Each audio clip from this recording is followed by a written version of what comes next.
अस्सलाम वालेकुम, आप देख रहे हैं सिटी से सवाल। मैं हूं सैयदा आयशा नाज, मेरे साथ मौजूद हैं नजम सेठी साहब। अस्सलाम वालेकुम।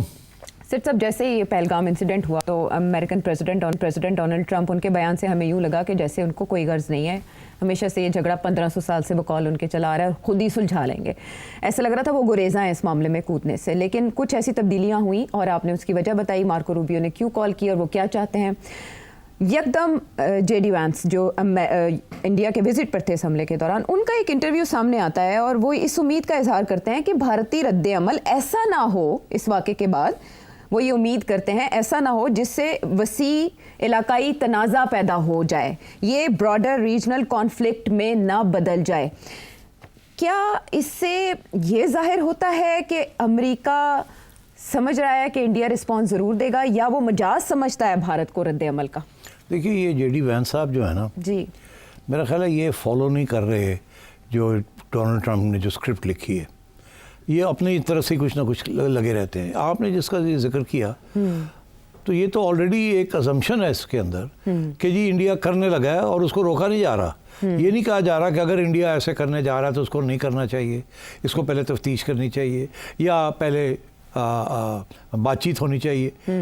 तो ये नहीं कह रहा, कहता कि इंडिया क्योंकि करने जा रहा है तो मेहरबानी करके आप इस किस्म की हरकत ना करें जिसके साथ एस्केलेशन हो जाए। तो आप ये क्यों कह रहे हैं कि ये तो आप तस्लीम कर रहे हैं कि इंडिया करने जा रहा है और इनडायरेक्टली आप ये कह रहे हैं कि ठीक करने जा रहा है। और मैं बताऊं आपको इससे आगे भी बात, ये इससे बात जो है ना लफ्ज़ों के अंदर हेर फेर है। और फिर इसके बाद इसने एक और बात भी कही है जिस लोगों ने मिस कर दी है। मैं आपको पढ़ के सुनाता हूँ, मैंने नोट की हुई है और मैंने सोचा कि इसकी बात होनी चाहिए। To the extent that they are responsible, is this the one you Yes, it says, our hope here is that India responds to this terrorist attack in a way that doesn't lead to a broader regional conflict. ये तो आप वाली बात होगी। जी, मेरी वाली। अच्छा, आगे आइए। Second part of this. जी।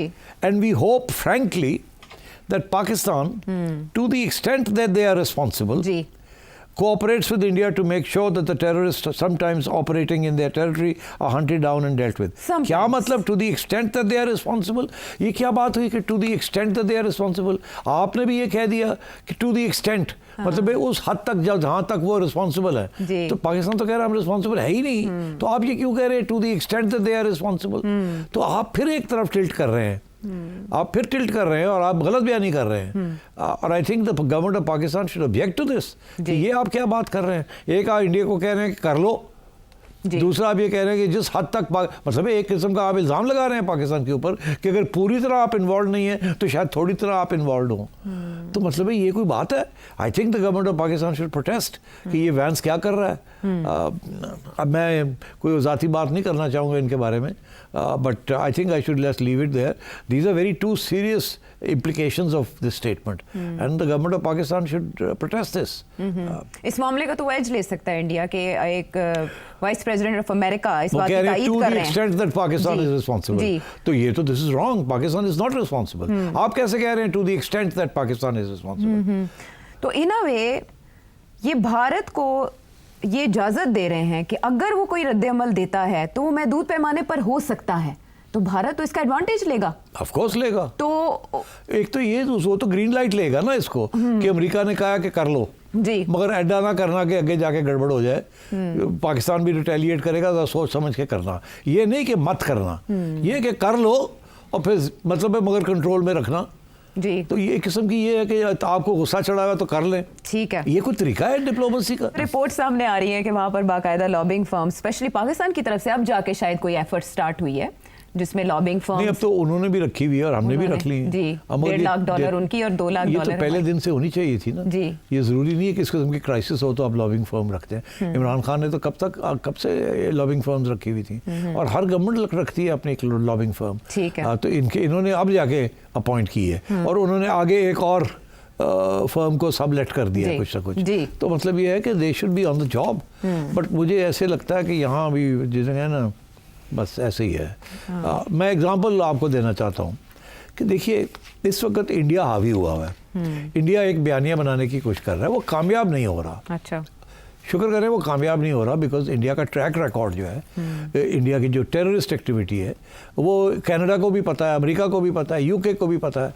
लोगों को पता है और हमें भी पता है, यहाँ भी लोग जो मारे जा रहे हैं और जो बलूचिस्तान के अंदर जो हो रहा है, दहशतगर्दी हो रही है। अच्छा, मगर ये जो बयानिया है ना जी पाकिस्तान का अगेंस्ट इंडिया, वो नहीं पेश किया जा रहा सही तरीके से।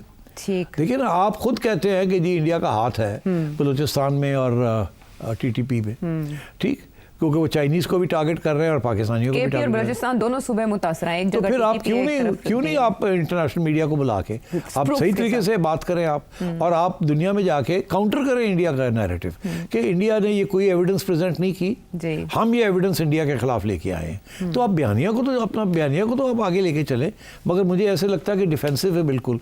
बयानिया भी अपना सही तरीके से नहीं पेश किया जा रहा, और दूसरी तरफ इंडिया का जो बयानिया उसको भी काउंटर सही तरीके से नहीं किया जा रहा। आज मैं आपको बताऊं, जी, मैं देख रहा था कि इंटरनेशनल मीडिया जो है वो जिस किस्म के सवाल पूछ रहा है, और उधर से पता चल जाता है कि ये इंडिपेंडेंट मीडिया है उधर का, या इसको इंडिया की ब्रीफिंग हुई हुई है। अच्छा, ज़ाहिर है यार, हमें हो गया ना, हम जानते हैं एक दूसरे को, सब हम पहचानते हैं कौन किसकी कहाँ लिंक्स हैं, जुबान किसकी बोल रहा है, कौन किसकी बोल रहा है। आज मैंने एक बड़ी इंटरेस्टिंग एक इंटरव्यू सुनी।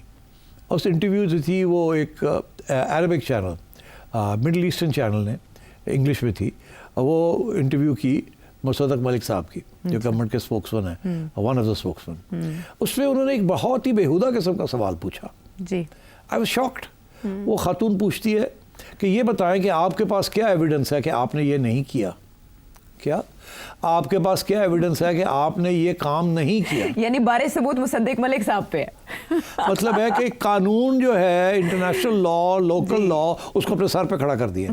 यहाँ से ये होता है ना कि जी जो इल्ज़ाम लगाता है वो साबित करे, वो एविडेंस दे। यहाँ ये कहा जा रहा है आप पे इल्ज़ाम है कि आपने ये बंदे को कत्ल किया है, तो आप बताएं कैसे नहीं किया आपने। देखो यार, और मैं हैरान हो गया हूँ कि इस किस्म की मतलब रिडिकुलस किस्म की, तो ये मतलब ये क्वेश्चन फीड किया गया ना, क्योंकि ये मैंने सवाल और भी एक दो जगह पे देखा है कि आप बताएं कि कैसे आपने नहीं किया ये, क्यों, और बात कहाँ ले जाते हैं कि माजी में आप करते रहे हैं। जी, तो मैं समझता हूँ इसके दो पहलू हैं। एक तो ये कि इस किस्म का जब सवाल आए तो ठीक ठाक टकरना चाहिए, उसको तबीयत साफ करनी चाहिए कि तुम क्या बात कर रहे हो, the boot is on the other foot, आप प्रूव करें। हमने नहीं कुछ प्रूव करना, हम तो कह रहे हैं हमने नहीं किया, हमने अगर किया तो आप बताएं। ये सवाल जो आपने किया इससे पता चलता है आपका बायस क्या है। Put the other person on the defensive, but go beyond that.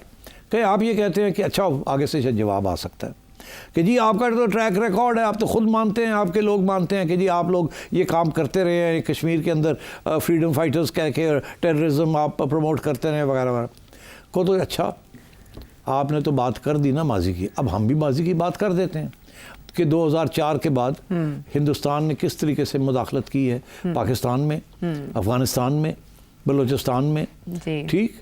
और फिर आप आगे चले जाएं, आप चले जाएं कनाडा चले जाएं, आप अमेरिका चले जाएं, आप सिखों के खिलाफ जो कुछ किया है, तो मतलब है आप फिर बयानियों को turn the tables on them कि जी माजी में क्या आप तो 2004 से ये कर रहे हैं जी, तो आप हमारी बात कर रहे हैं 2004 से पहले की, और अपनी बात जो है 2004 के बाद जो आप कर रहे हैं वो भी सुन लें आप क्या कर रहे हैं। तो आप होते कौन है इस किस्म के इल्ज़ाम लगाने के लिए। तो मेरा ख्याल है you need to be a little more aggressive in terms of your own position. There is no need to be defensive.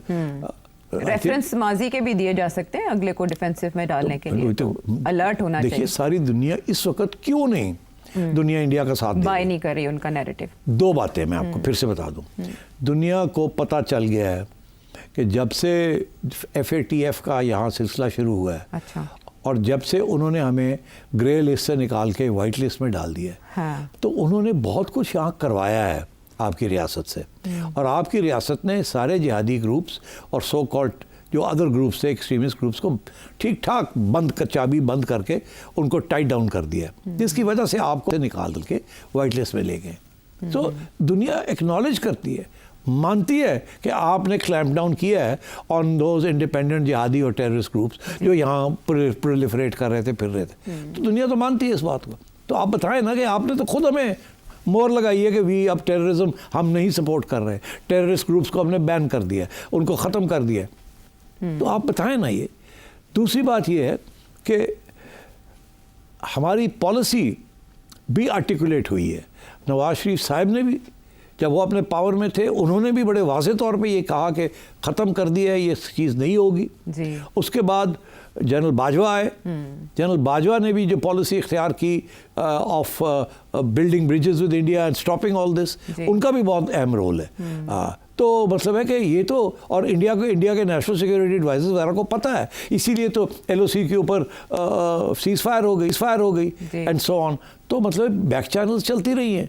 And general Bajwa की स्पीच बड़ी इंपॉर्टेंट थी कि जी जियो इकनॉमिक्स के ऊपर हम फोकस कर रहे हैं, और इंडिया तो खुद ये तस्लीम करता है कि पाकिस्तान के माशी हालात और सियासी हालात इतने अच्छे नहीं रहे, कॉन्फ्लिक्ट है कंट्री के अंदर, इकोनॉमिक कमज़ोरियाँ हैं, and we can't focus on anything but these issues.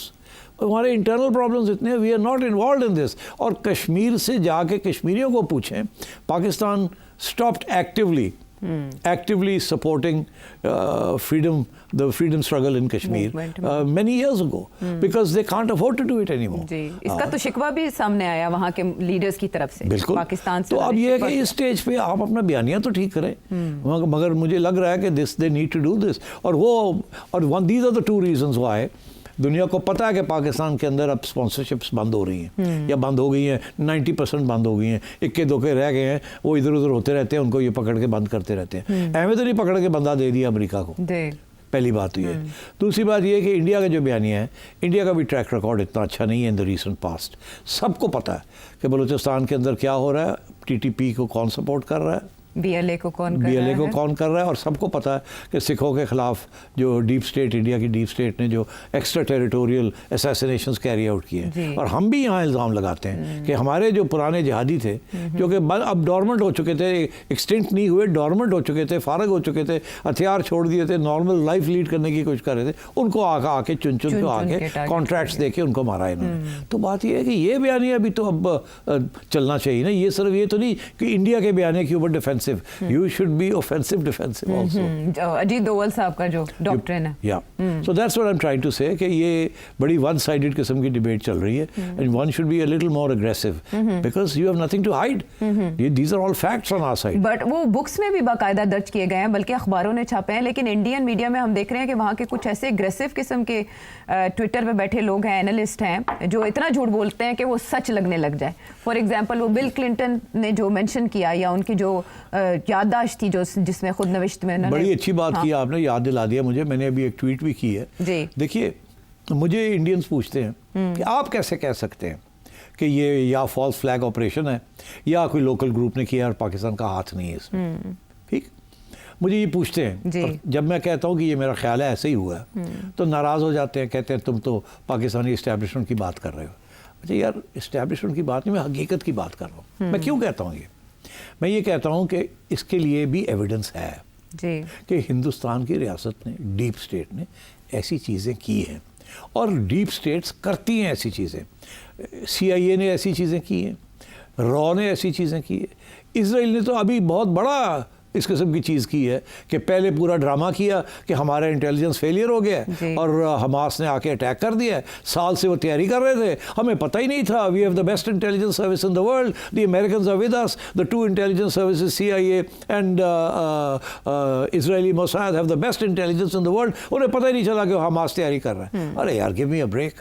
तो मतलब है कि इनकरेज किया कि करो, पता था, सब तैयारी थी, करो, ताकि फिर हम पूरी ब्लिट्सक्रीग करके आपको उड़ाई दे। तो ये, और बाय द वे 9/11 के ऊपर भी इस किस्म के इल्ज़ाम लगते हैं, कॉन्स्पिरेसी थ्योरीज वहाँ भी आ जाती हैं और बहुत से सवाल खड़े होते हैं। तो मैं ये कह रहा हूँ कि तो ये चीज़ें होती हैं। नाउ मेरा क्या एविडेंस है मेरे पास ये एविडेंस है कि ये इंडियन स्टेट ने ये चीज़ें की हैं, और उसका हवाला मैं देता हूँ, मैं नहीं देता, कोई और देता है। 2000 में जब बिल क्लिंटन हिंदुस्तान आए, मैंने ये पहले भी जिक्र किया, फिर उनको इंडिया ने कोशिश की कि ये पाकिस्तान ना जाएं और पाकिस्तान को टेररिस्ट स्टेट या सैंक्शन करें, क्योंकि उन्होंने कारगिल किया था। बिल क्लिंटन जाना चाह रहे थे और इंडिया के अंदर प्रेशर था कि पाकिस्तान को ख़त्म करो, सैंक्शन लगाओ, ये मैंने पहले भी जिक्र किया। और फिर वहाँ ये चितिश सिंहपुरा पे एक हादसा हो गया जहाँ सिख मारे गए, 24 सिख थे या कितने थे, ठीक, 35 मारे गए।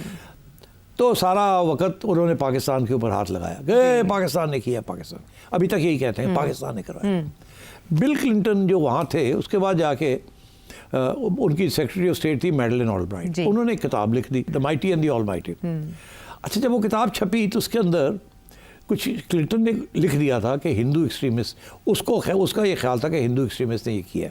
अच्छा, उसकी जो ब्रीफिंग CIA ने की होगी, ये पाकिस्तान ने नहीं किया, ये इंटरनल है, ये एक किस्म का इशारा था कि खुद ही करवाया है। क्लिंटन समझ गया। क्लिंटन ने दो चीज़ें की, एक तो वो ने कहा मैंने जाना है पाकिस्तान, वो पाकिस्तान आ गया। दूसरा ये कि ये मैडलिन ऑलब्राइट की किताब के अंदर in the preface to it उसने ये लिखा है कि ये हिंदू एक्सट्रीमिस्ट थे। अच्छा, जब वो किताब छपी तो इंडिया में शोर पड़ गया, 2006 की बात है, वहाँ शोर पड़ गया कि, और वो हापर कॉलिंस पब्लिशर था, वहाँ शोर ये पड़ गया कि इसको ये देखें हमारे ऊपर इल्ज़ाम लगा दिया है, सू करो इसको, हापर कॉलिंस को। ये उन्होंने फ़ौरन किताब विड्रॉ कर ली और उसके अंदर हिंदू निकाल के रिलीजियस एक्सट्रीमिस्ट लिख दिया, मजहबी इंतहा, मजहबी इंतहा। ठीक, और किताब चल पड़ी। UK अमेरिकन एडिशन में भी यही हुआ जी, किताब विड्रॉ हो के और वो होगी। मगर उस वक्त के जो इंडियन मीडिया था, जो उस वक्त आज़ाद था, आजकल उतना नहीं आज़ाद, उस आज़ाद मीडिया में एटलीस्ट 3-4 अखबारों की जिस पे रिसर्च की गई है, और अगर मेरे इंडियन दोस्त समझते हैं तो खुद जाके उनकी आर्काइव्स देख लें, क्योंकि अभी डिजिटल मुश्किल है, मगर आप जाके देख सकते हैं। वहाँ 3-4 अखबारें हैं, जिसमें एक तो द हिंदू है, एक आउटलुक मैगजीन है, एक टाइम्स ऑफ इंडिया है, ठीक है, और एक है इंडियन एक्सप्रेस। इन सब के अंदर ये कहानी लिखी हुई है कि ये किताब क्यों विड्रॉ हुई, इसके अंदर क्या लिखा हुआ था जिसकी वजह से इसको विड्रॉ करके और उसको तब्दील करना पड़ा और एडिट करना पड़ा। और यहाँ तक एक डिबेट हुई उस वक्त इंडिया के अंदर कि क्या ये सेंसरशिप है, क्या ये होना चाहिए, क्या नहीं होना चाहिए, तारीख के साथ खेलना नहीं चाहिए। तो इसके ऊपर पूरी डिबेट भी हुई वहाँ। तो अगर वो किताब में लिखा ही नहीं था तो डिबेट किस बात की थी, तो रीप्रिंटिंग क्यों करनी पड़ी? कुछ लिखा था ना जो तब्दील किया, फिर उसके ऊपर ये अनाउंसमेंट हुई कि हमने नई किताब इशू कर दी। फिर ये अनाउंसमेंट हुई कि जी लोगों ने डिस्कस करना शुरू कर दिया कि ये जमहूरी तरीका है या नहीं जमहूरी तरीका, क्या निकाला क्या नहीं निकाला, क्यों सही किया गलत किया। तो अगर लिखा ही नहीं था तो ये डिबेट ना होती। तो मैं इसीलिए मैं ये कह रहा हूँ कि ये हमारे इंडियन फ्रेंड्स जो है अपनी रिसर्च नहीं करते। और मुझे लोग भेज रहे हैं कि जी ये देखिए 2013 की एडिशन जो है उसके अंदर तो नहीं लिखा हुआ, उसके अंदर तो वही लिखा हुआ है रिलीजियस एक्सट्रीमिस्ट। जो उठता वो उठ के मुझे भेज देता। और पागलो, मैं कुछ और कह रहा हूँ आपको, जाए आर्काइव्स खोलें, क्योंकि इट्स नॉन डिजिटाइज, वहाँ जाए खोलें, देखें वहाँ क्या लिखा हुआ है। नहीं तो अगर आपको कुछ मसला बन रहा है तो ऐसे करें, AI को पूछ लें, या आप चैट GPT ग्रॉक को पूछ लें, या आप DeepSeek को उसको पूछ लें, तो आपको सारी कहानी मिल जाएगी। बहरहाल मैंने आज ट्वीट कर दी है कि कहाँ कहाँ ये चीज़ें लिखी हुई हैं, जाके पता कर लीजिए। अब ये है ना कि ये चीज़, ये जिसे कहते हैं ना कि मानते नहीं बात, जी, मैं ना एक हकीकत है, मैं नहीं मानता। अच्छा, अब मैंने आपसे इसलिए मैंने इसको एम्फोसाइज किया है कि अगर उस वक्त डीप स्टेट कर सकती थी जी, तो आज किसकी क्या, तो आज क्यों नहीं कर सकती? उसके बाद तो बहुत कुछ डीप स्टेट ने किया ना, इंडियन डीप स्टेट। फिर तो उन्होंने सरेआम किया जी, दोवल साहब, फिर तो जनाब अनाउंस करके किया ना। तो अब मतलब है व्हाट इज द प्रॉब्लम? मेरा सिर्फ ये इशू है कि अभी तक कोई एविडेंस नहीं है कि पाकिस्तान ने किया है या करवाया है। मगर क्या एविडेंस है कि इंडिया ने नहीं करवाया या किसी इंडियन ग्रुप ने नहीं किया, ठीक, पाकिस्तान के ऊपर इशारा करने के लिए, एडवांस आया हुआ है करने के लिए।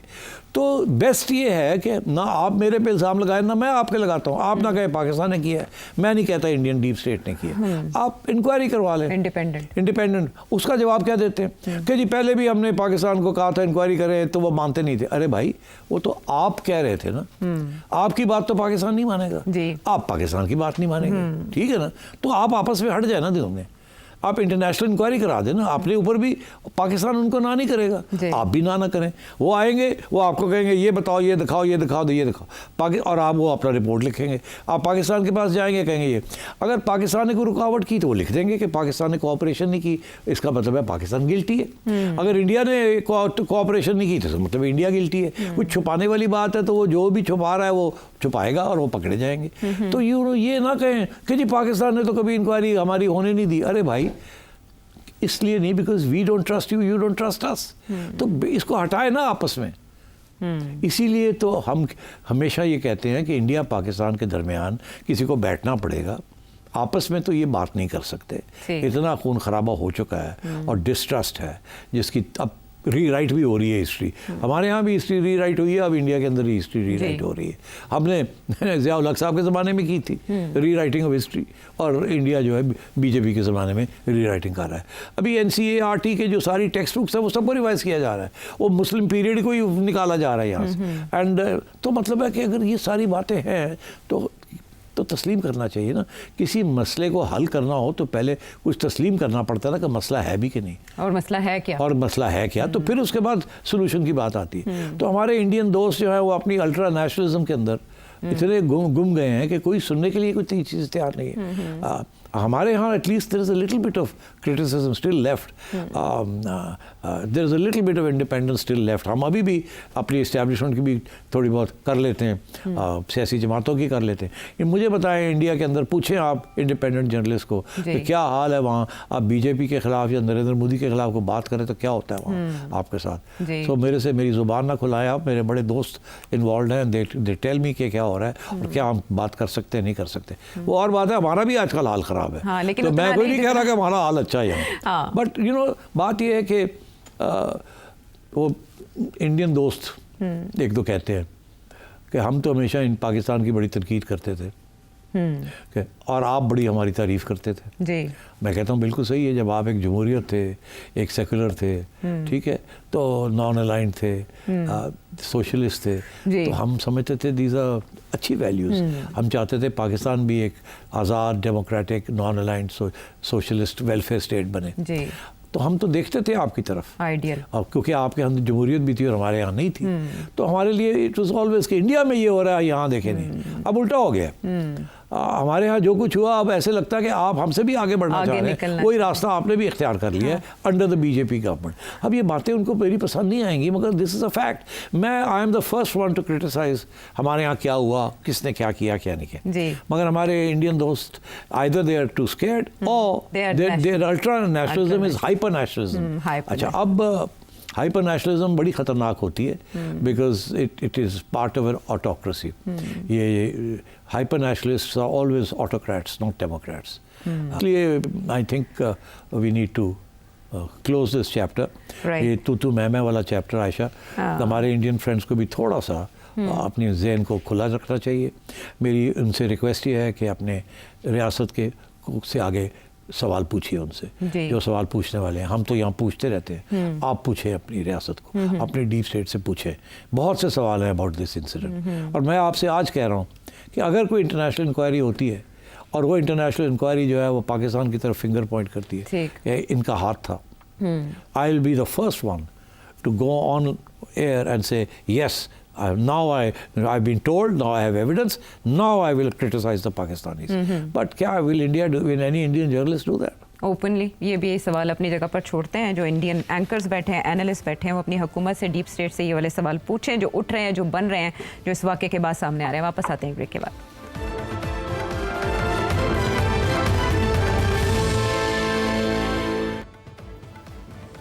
शो में साथ देने का शुक्रिया। इससे पहले कि हम मूव ऑन करें कि इंडिया की मूव नेक्स्ट क्या हो सकती है, मेरे जहन में ये सवाल आया कि अगर इंडिया आमादा नहीं है पाकिस्तान की ऑफ़र का जवाब देने के लिए तहकीकात गैर जानिबदाराना, तो क्या अमेरिका ऑफ़र कर सकता है तनाज़े को कम करने के लिए? यूनाइटेड नेशन सिक्योरिटी काउंसिल कोई आगे आए और कहे हम तहकीकात कर लें? नहीं, कोई नहीं कर सकता। ये रिक्वेस्ट करनी पड़ेगी। Pakistan can say we want an international inquiry and ask for an international inquiry, or India can say that, or both countries can make a joint demand and they can decide कि कहाँ से UN को कह सकते हैं और किसी इदारे को कह सकते हैं। बहुत से ऐसे इदारे हैं who would be interested in UN normally करने को तैयार होता है, तो they can ask UN because they monitor करते हैं ना सारी टेररिज्म, ये वो सब कुछ करते हैं वो, ठीक है, तो कर सकते हैं, बट खुद नहीं कर सकते। वो रिक्वेस्ट करनी पड़ेगी, टर्म्स ऑफ रेफरेंस देना पड़ेंगी एंड सो ऑन। चले, पाकिस्तान ये कर सकता है, Pakistan can make a request, but फ़ायदा कोई नहीं उसका जब तक actually India should make this request ना, क्योंकि इंडिया इल्ज़ाम लगा रहा है, पाकिस्तान तो कह रहा है कि आप एविडेंस दें। यानी इंडिया ताउन नहीं करेगा उनके साथ, कभी भी इंडिया नहीं जाएगा, मैं आपको लिख के दे देता हूँ, बिकॉज दाल में कुछ काला होगा तो नहीं जाएगा ना, otherwise why would they not go. तो एज आई सेड, मैं तो हम्बल पाए, मतलब है कि वो हैट नहीं है मेरे पास, I would say I eat my hat. अगर इंडिया जाता है और कहता है जी कमीशन बनाए ऑफ इंक्वायरी, अगर ऐसे होता तो please give me hat, I eat it okay, I with salt and paper. Very nice. अच्छा, मूव्स की बात करें कि कल आपने 2 इशारे दिए थे कि इंडिया जो रिस्पॉन्स है उसके लिए पाकिस्तान की कमज़ोरी ढूंढेगा और डिले करेगा।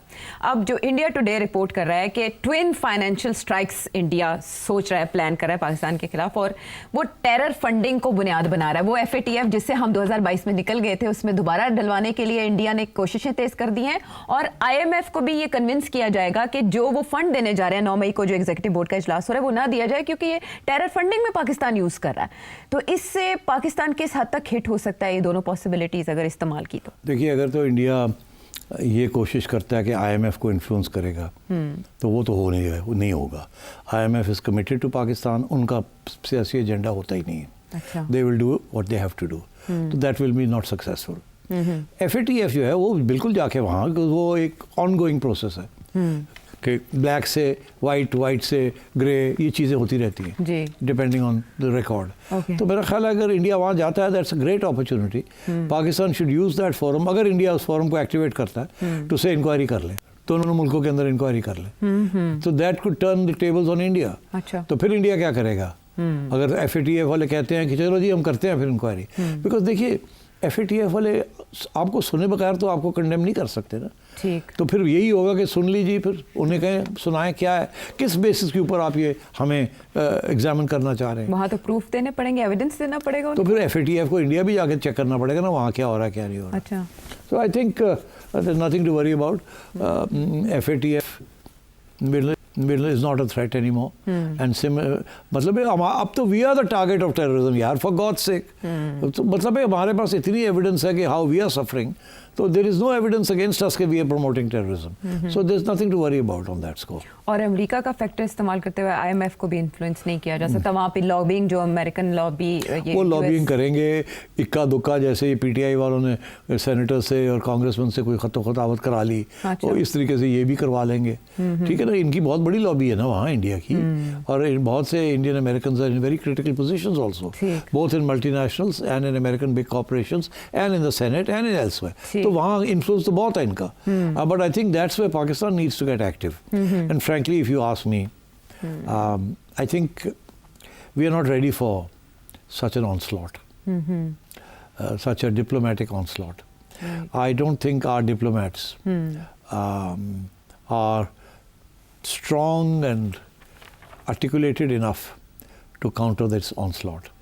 इसके लिए आपको दोनों सियासी जमातों से जो टॉप आपके यंग पॉलिटिशियंस हैं, who are good in English, who are good in presentation, उनको आपको mobilize करना पड़ेगा।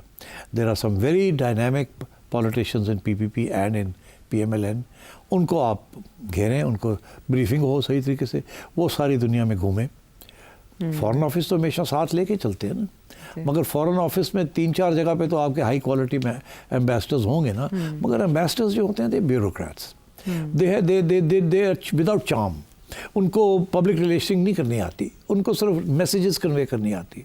You need a public relationing effort, so you need the ambassador to brief you, to come along with you, but as far as the presentation is concerned, you have more credibility than the local ambassador. So I think मैं नाम नहीं लेना चाहूँगा, मगर दोनों सियासी जमातों में बड़े confident young middle aged लोग हैं who are articulate, जो वेस्टर्न कल्चर को बहुत अच्छी तरह समझते हैं, whose command of the language and of facts and figures is very good। ये और सेनेट में भी है ऐसे लोग। आप ऐसी एक टीम बनाएं, send it to all the capitals of the world, to tell the audience over there, whether it is think tanks, intellectuals, etc., and with the use of your embassy staff to send your message across. And the message is not just कि हमने नहीं किया, message ये है कि ये India क्या कर रहा है, दोनों, there's a two-sided message। हमने नहीं किया, अगर किया तो बताएं, मगर हम बता रहे हैं आपको कि इंडिया क्या कर रहा है। So you have to have a dual-edged sword, and I think you need to galvanize आपके यहाँ academics and also think tankers, but not bureaucrats। Bureaucrats are very timid people. They don't cross red lines. Right. In issues such as this, you have to be a little more aggressive and charming. You need to know the lingo, the culture, how to reach across. Sometimes you need to sit in a pub and talk about these things. Yeah, Sometimes you need to take a walk in the park. Sometimes you also need to mix a little bit of humor, sarcasm. You know, this is diplomacy. Right. Person to person. Charm is very important. And unfortunately, bureaucrats lack charm. And they are such solid doers. Right. That they stick to the straight and narrow because that's their job. Appealing speakers होने चाहिए। तो इसलिए Bilawal I Bhutto think- Zardari साहब को या एहसन इकबाल साहब को आप ऐसा वो अब नाम मैं नहीं लूंगा, फिर लोग कहेंगे जी कोई फेवरेट आप favor कर रहे हैं, अब मैं हाँ। किसी का नाम नहीं लूंगा, Okay. मगर कोई मुश्किल नहीं है, हाँ, रॉकेट ढूंढना। साइंस नहीं है। 8-10 लोग इधर हैं, 8-10 लोग उधर हैं, पीपल्स पार्टी में भी हैं, वहाँ खवातीन भी बड़ी ज़बरदस्त हैं वहाँ। जितनी ज़्यादा खवातीन आप, मगर खुदा के लिए तो हमें प्लीज़ वो खवातीन मत लेके जाएं। अब मैं मैं चाहती भी नहीं वो हूं कि जो मैं आपको बहुत मज़ीद बड़ा कुरेदूं। अच्छा काम कर रही हैं यहाँ जी। इस कल्चर में, जी। इस माहौल में, ठीक, ठीक। They doing a great job, Okay. But they are not aligned with they are not suitable for that culture. Okay. And how to deal with those people. तो माजी में जो रही हैं इस फील्ड में या इस तरह के ओहदों पर जिन्होंने काम किया है वो जा सकते हैं, जिन्होंने फॉरेन अफेयर्स डील किए हैं, फॉरेन अफेयर्स डील किए हैं, एनजीओज के साथ डील किया जी। है, थिंक टैंक्स के साथ डील किया हाँ। है, जिनको पता है हाउ टू लगा लेंगे खोज, ढूंढ लेंगे, ढूंढने में वाले हैं ऐसी हैं, मौजूद हैं। कमेटी बनाए, टीम बनाए, वज़ीर आज़म पाकिस्तान को ये काम करना चाहिए। आने वाले दिनों में अगर आप इंटर अपना मुकदमा अच्छे अंदाज में लड़ना चाहते हैं, भारत को मजीद पसपा करना चाहते हैं, इससे पहले कि वो आपकी फाइनेंशियल फॉल्ट लाइन्स को अटैक करे। वापस आते एक ब्रेक के बाद।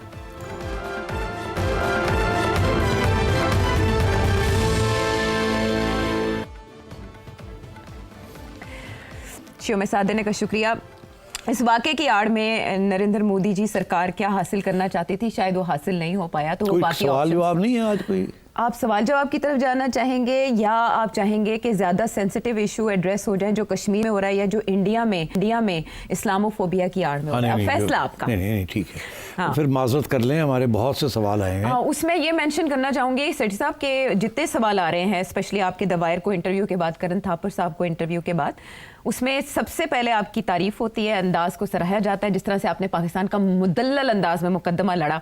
हैट्स ऑफ टू यू, लोग आपको सलाम पेश कर रहे हैं और वो इतने तारीफ पर मबनी मैसेजेस हैं कि आधा मैसेज सवाल के बजाय आपकी तारीफ पर होता है। प्लीज़ काट दें, उस तारीफ की कोई ज़रूरत नहीं है, आपने करी दी। आप और बाकी जो सवाल है उसको छोटा करके तो वो आप पेश कर दें। आज वैसे ये कल के लिए रखें, कल सारे का सारा दिन अगर कोई ठाठू ना होगी तो फिर यही बात करेंगे, अल्लाह ना करे। लेकिन आप सबके तारीफ का, तहसीन का, दाद का बहुत शुक्रिया। ये फ़र्ज़ बनता था बड़ी मेहरबानी। I am very grateful to all the feedback that I have received. नहीं जी, मैंने तो अपने दिल की बात की है, मैं किसी के कहने के ऊपर मैंने नहीं बात की। I genuinely feel this and so I've said it. तो वापस आते हैं उस मसले की तरफ जिसकी तरफ तवज्जो ना सिर्फ ये कि BBC बल्कि न्यूयॉर्क टाइम्स ने भी कराई है, अल जजीरा में भी बाकायदा रिपोर्ट किया गया है कि हिंदुस्तान में क्या हो रहा है, इंडिया में क्या हो रहा है, कश्मीर में क्या हो रहा है। आयशा, मैंने ये रिपोर्ट अपने सामने रखी हुई है, इससे बेहतर क्या मैं आपको यही पढ़ के सुना दूँ? खलासा भी साथ साथ करता जाऊँगा, ट्रांसलेट भी करता जाऊँगा कि ये इंडिया के अंदर अल जजीरा ने निशानदेही की है कम से कम 20-25 पिछले 2-3 दिन के अंदर गाने बाने शुरू हो गए हैं इस्लामोफोबिक, जो कि एंटी मुस्लिम हेट्रेड फैला रहे हैं। और पाकिस्तान की इतनी बात नहीं है जितनी मुसलमानों के ख़िलाफ़ एक इस्लामोफोबिक वेव, और उसके जो व्यूअर्स हैं कोई 2 लाख हो गए, किसी के 3 लाख होते जा रहे हैं, 5 लाख हो गए, दिन ब दिन चल रहा है। स्क्रॉल कर रहे हैं इंडियंस, हिंदूज। उसमें बहुत से गाने उन्होंने आइडेंटिफाई किए हैं और यूट्यूब के ऊपर इससे अलावा भी बहुत कुछ हो रहा है। और मुझे बड़ा अफसोस हो रहा है। वो कहते हैं कि अप्रैल 22 को अटैक हुई और 24 घंटे के बाद एक नया गाना यूट्यूब 23 अप्रैल को आ गया। पहले धर्म पूछा जी, They asked about religion first. आप पूछा कि आपका मज़हब क्या है, ये गाने में है। और इंडियन मुस्लिम्स को टारगेट किया और ये इल्ज़ाम लगाया कि हिंदुओं के ख़िलाफ़ ये साजिश कर रहे हैं, इसलिए इनको अब इंडिया छोड़ के चला जाना चाहिए। और 2 लाख से ज़्यादा इसकी व्यूज़ होगी जी 9वें दिन। इसके अलावा भी बहुत कुछ हो रहा है। जी, अब एक नहीं हुए तो कट जाओगे, जागो हिंदू जागो। और हिंदुत्व मूवमेंट को ये हवा दे रहे हैं सारे, और धर्म युद्ध में बदल रहे हैं इस मामले को। और भी इस तरह के बहुत से गाने हैं कि मोदी जी महायुद्ध हो जाने दो, उकसा रहे हैं। दिन ब दिन हर रोज एक नया गाना आ जाता है और लोग सुन रहे हैं। और ये यूपी में, हरियाणा में, महाराष्ट्र में, उत्तराखंड में वायलेंस भी शुरू हो गया मुसलमानों के खिलाफ। जी, केसेस भी रजिस्टर हो रहे हैं और अटैक्स शुरू हो गए हैं, थ्रेट्स आनी शुरू हो गई हैं। कश्मीरी मुसलमानों को, खसूसन स्टूडेंट्स को जो मुख्तलिफ स्टेट्स में जो पढ़ रहे हों, वो वहाँ से उनको निकाला जा रहा है। And they are rushing to back to Kashmir. तो इस किस्म की चीज़ शुरू हो गई है वहाँ। लेकिन सेंसरशिप हो रही है तो वो पाकिस्तानी चैनल्स पे हो रही है, पाकिस्तानी अकाउंट्स पे हो रही है। इस तरह के गानों को मोदी जी सरकार नहीं देख रही, जो वहाँ पर देख रही, हेट स्पीच फैला रहे हैं। और इसके अलावा अब वहाँ ये कहा जा रहा है कि जैसे इजराइल ने हमास के ऊपर अटैक किया है, वो कहते हैं यहाँ भी आप मुसलमानों के ऊपर इसी तरीके के साथ करें। आप सोच लीजिए किस लेवल पे ये लोग चले गए हैं कि एक किस्म का ये कह रहे हैं कि इजराइल ने ठीक किया, फ़लस्तीनियों को मारा है, और कह रहे हैं उसी तरीके के साथ आप मुसलमानों को यहाँ मारें, अपनी रियासत को, ये कह रहे हैं। तो ये बड़ी अफसोस की बात है। ये इंडिया को किधर लेके जाएगी ये हवा? ये तो देखिए पता चलेगा बाद में, जैसे हमें बाद में पता चला कि ज़िया-उल हक की हवा हमें कहाँ ले गई, तो इनको भी पता चलेगा कि आरएसएस और बीजेपी की हवा हिंदुस्तान को कहाँ ले जा रही है। और अभी तक अगर इनको समझ नहीं आई, जेन्युइनली मैं ये समझता हूँ, जेन्युइनली, कि इंडिया जिस रुख पे चल रहा था under the Nehru's and Gandhi's, ठीक है कि दे वर बिकमिंग अनपॉपुलर, वो डिनेस्टी शुरू हो गई थी, करप्शन आ रही थी, सब कुछ, मगर जो बेस इंडिया का था as a secular democratic state, तो इसी फैमिली ने बनाया था। और इसी फैमिली ने इंडिया को एक रोमांस बनाया था with the international community. BJP ने आके वो रोमांस ख़त्म होता जा रहा है। उसकी वजह यह है कि नरेंद्र मोदी साहब का अपना जो ट्रैक रिकॉर्ड है वो छुपा नहीं हुआ किसी से। वो और बात है कि रियासत के इंटरेस्ट हैं, तो इसलिए हर रियासत दूसरी रियासत को अपने इंटरेस्ट के मुताबिक ट्रीट करती है। मगर इंडिया का वो इंडिया नहीं है जो पुराना इंडिया था। और ये जो नई जनरेशन है इंडिया की, ये भी वो पुरानी जनरेशन्स नहीं थी जिनका होल आउटलुक वाज डिफरेंट। ये this is inward looking and arrogant. अच्छा, अब सारा वक्त मुझे इंडियन कहते हैं कि जी अब हम ग्रेट पावर बनने जा रहे हैं, हमारी जो जीडीपी ग्रोथ है वो ये है, हमारी इतनी इन्वेस्टमेंट है, हमारे इतने रिजर्व्स हैं। ये पाकिस्तान क्या है, झड़ हटो, हम तो बहुत बड़ी लीग में जा रहे हैं। इस पर कोई शक नहीं है कि they have a very dynamic economy and a dynamic private sector, कोई शक नहीं है इसमें, and they are growing economically.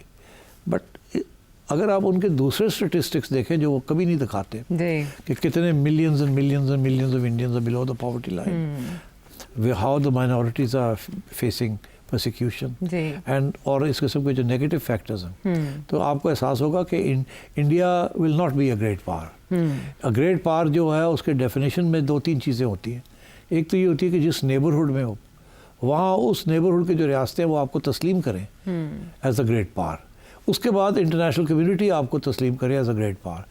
कोई भी इम्पीरियलिस्ट नेशन या जिस किस्म का शॉर्ट साइटेड और बिगेटेड नेशन इंडिया बनता जा रहा है, वो can never be a great power. It can be an imperialist power but it can't be a great power. Great power के साथ एक सिविलाइजेशनल चीज़ आती है।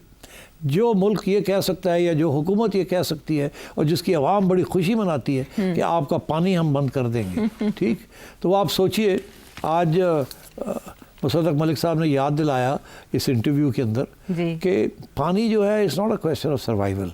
पानी एक सिविलाइजेशन के साथ होता है। जहाँ जहाँ दरिया चलते हैं आते हैं वहाँ सिविलाइजेशंस ग्रो करती हैं।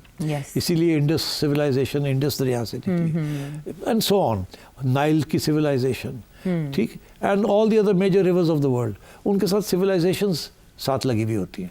तो आप जब बात करते हैं कि आप पानी बंद करेंगे तो you are actually saying civilisation को उड़ा देंगे आप। एंड सो बी केयरफुल कि आपकी reading of history should be good enough to understand this. तो and to talk about destroying a civilization, इससे ज़्यादा इनह्यूमेन कोई पॉलिसी नहीं हो सकती। ये अप्रोच ही उनकी फॉल्ट है। And so therefore I think ज़रा सोचना चाहिए इंडियन प्लानर्स को और इंडियन के इंटेलेक्चुअल्स को जो इस चीज़ किस्म की चीज़ को सपोर्ट करते हैं या धमकियाँ देते हैं। जंगी जुनून की मौजूदगी में और इस तरह के हिजान की मौजूदगी में आप जितना मर्जी दावा कर दें कि आप ग्रेट पावर बनने जा रहे हैं, आप उस मंजिल को हासिल नहीं कर सकेंगे, लेकिन सिर्फ ख्वाबो ख्याल की हद तक। सवालात अगले प्रोग्राम में अपने प्रोग्राम का हिस्सा हम बनाएंगे। तब तक के लिए इजाज़त है।